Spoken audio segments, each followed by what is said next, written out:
მათაკოლობს, აი ეს გადმომივარდა, არ ვიცი რა არის, შიგნით ცეპლენიები ალაგია.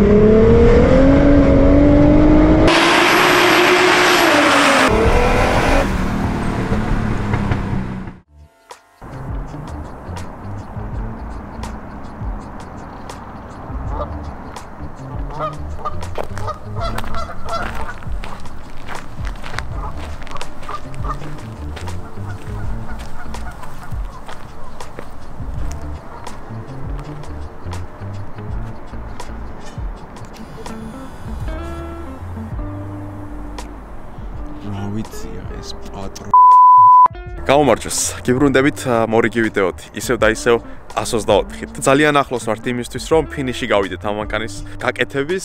წინა ვიდეოში განახეთ, რომ ძრავი ავაწყეთ, აპკატი აქვს გასატარებელი 1000 კილომეტრი. ვენახა, რომ ყველაფერი კარგად მუშაობდა და პრობლემები არ გვიქნებოდა. ეგ 1000 კილომეტრი გავიარეთ, ზეთიც გამოვცვალეთ, კმაყოფილი ვარ, არანაირი ნაცვეთი არ ქონდა.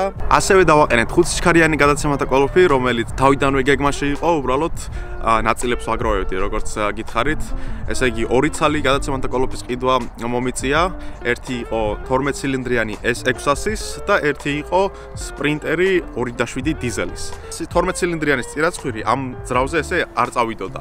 ამიტომაც უნდა გადმოგვეტანა 2.7 დიზელის წინაცხვირი და დაგვეყენებინა მეორე გადაცემათა კოლოფის უკანა მხარეზე რა, თუ გასაგებია. ამის ვიდეოსაც ჩავაგდებ რა თქმა უნდა. რო ვაწყობდი რაღაცები გადმომეყარა, მაგრამ შევსვი მერე. და მგონი, აი ხანია უკვე დავდივარ, კარგად მუშაობს რა. აი ეს წინა მხარე მოხსენით ჩვენს 12 ცილინდრიან გადაცემათა კოლოფს, აი ეს გადმომივარდა, არ ვიცი რა არის, შიგნით ცეპლენიები ალაგია, მე მგონი რომელიღაც სიჩქარეა, მაგრამ შევსვი რავი, ჩვეულებრივად ადვილად შეჯდა. ეს არის ჩვენი ზეთის ნასოსი. ეს არის რა ვიცი რა არის, აი ცეპლენიები ალაგია. ეს ამასაც დავტოვებთ მე მგონი.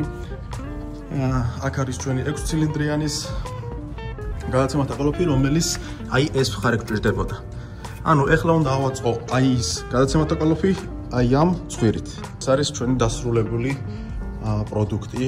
წესით და რიგით ჩვენს ძრავზე უნდა წავიდეს აი და თორ კონვერტერი, ეს გიდრო მუფტა თუ რაც ქვია, ეგ წავა ამის, ანუ 6 ცილინდრიანის.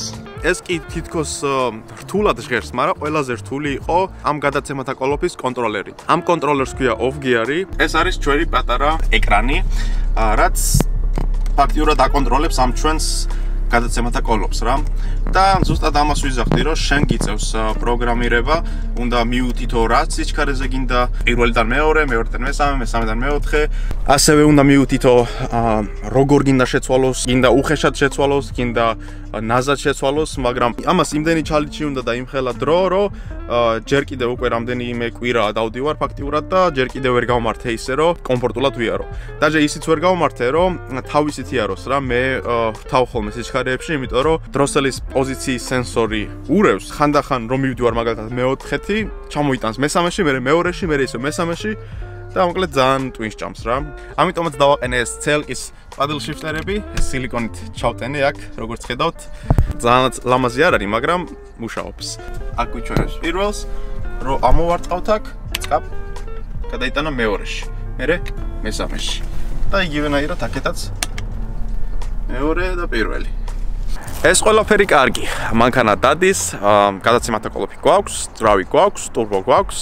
ყველაზე საჩალიჩო რაღაც, რაც სიმართლე გითხრათ, მეზიზღება არის ამის ტუნინგი. Maxis ერთ-ერთი დილერი მეხმარება, კომპიუტერით შემოდის და აკეთებს რა. მეტყვის მიაჭირე, მეც მივაჭერი, იქ რაღაცებს შეცვლის. უკვე რამდენჯერმე ვქენითეგრე, კიდევ ლომად საჩალიჩოა. თან ყველაზე ცუდი ის არის, რომ რაღაც თუ შესაძლებელია უნდა მოვიდე ისევ გარაჟში, დავშალო, შევცვალო, ავაწყო ისევ, მერე ისევ გავიდე და მოკლედ ტვინის ჭამაა რა. ეხლა ცოტა ხანში გავიკატავებთ, რაღაცები გასატესტი მქონდა და ამიტომაც გადავწყვიტე ეს ვიდეოც გადამეყო რა. ნახავთ ხმასაც და ცოტა რეაქციებსაც თუ როგორ დადის ეს ჩვენი 124.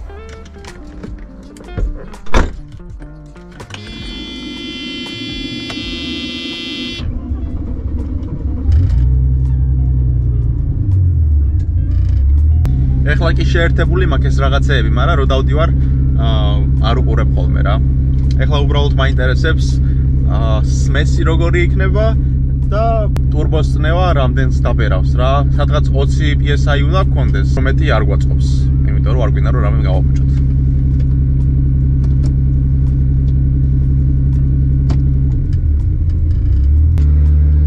იმედი მაქვს ხმა კარგად ისმის, იმიტომ რომ ძალიან მაგარი ხმა აქვს რა.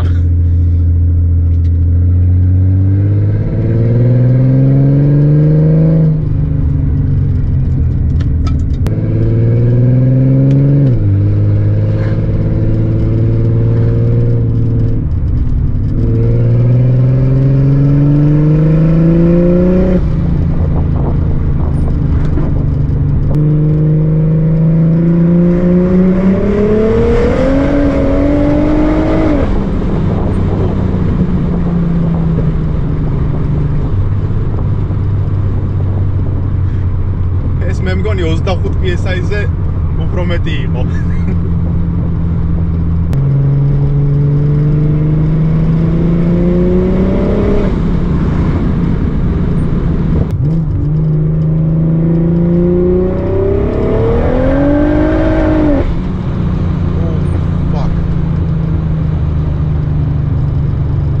აი თუ ძალიან არ შევანელე მანქანა, მეორე სიჩქარეში არ ჩამოვაქ.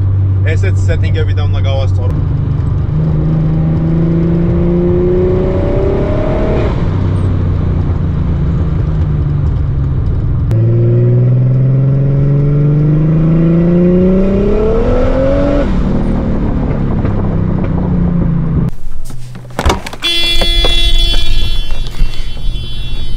ეხლა ვეცდები გარედან მოგასვენინოთ ხმა, კამერას აი აქ დავდებ და პროსტა ჩავუვლი მანქანას.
მივადგავ თუ არა, ეგრევე ცხვირს აგდებს.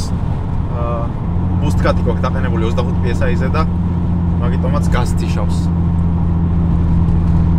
No, whatever.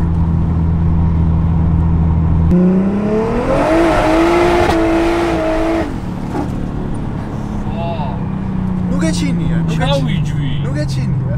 Nu gecinnia, ჩავიჯვი. Nu gecinnia, nu gecinnia. Nu gecinnia. მოხედავ რომ იღუნება მანქანა. მე რო აკეთ რო იღუნება, მე აკეთ დაღუნე და მე დაღუნე და მე იქ ხესო ხედავ. გააჩერე კურკლები გადავაგდო. წავედი. შემეცი ხო ხედავ რომ ჩაჭმული მეც კი რა ზღრენისუნი და წავედი. ცოტა არ იყოს საშიში გახდა ეს მანქანა. აი ეგ ცადოთ აბა მივაჭიროთ.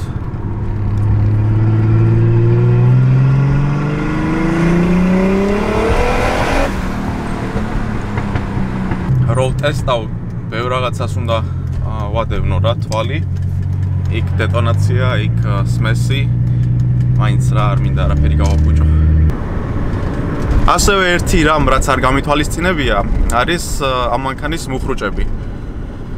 რა თქმა უნდა, ეხლა ძალა მოემატა, უფრო სწრაფიც გახდა და სისწრაფეზე რა თქმა უნდა უკეთესი მუხრუჭები გჭირდება. 1-2-ჯერ რომ დაატორმზებ, მაგის მერე უკვე всё, აღარ უნდა ამ მანქანას გაჩერება.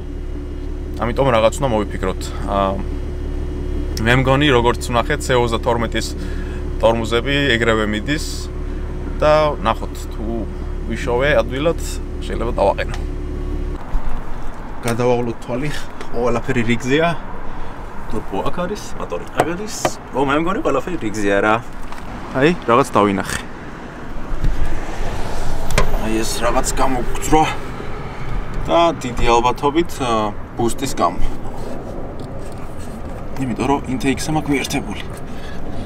მე შენია ხოლმე რა, ცოტას რო ვაგაზავებ, მე გადავავლებ ხოლმე თვალს. ყველაფერი თუ მწყობშია. აი ერთი რაღაც დავაყენეთ კიდე. ამას რო გავმართავ, მე გეტყვით რა არის რა. დღეისთვის დაგემშვიდობებით რა. კიდე რო გავასწორებ მანქანას, რომ ეცოდინება რომ თლიანად გამართულია, მე ვაგაზავთ და ვაგაზავთ. კარგად იყავით, აბაჰეთ და აბაჰოთ.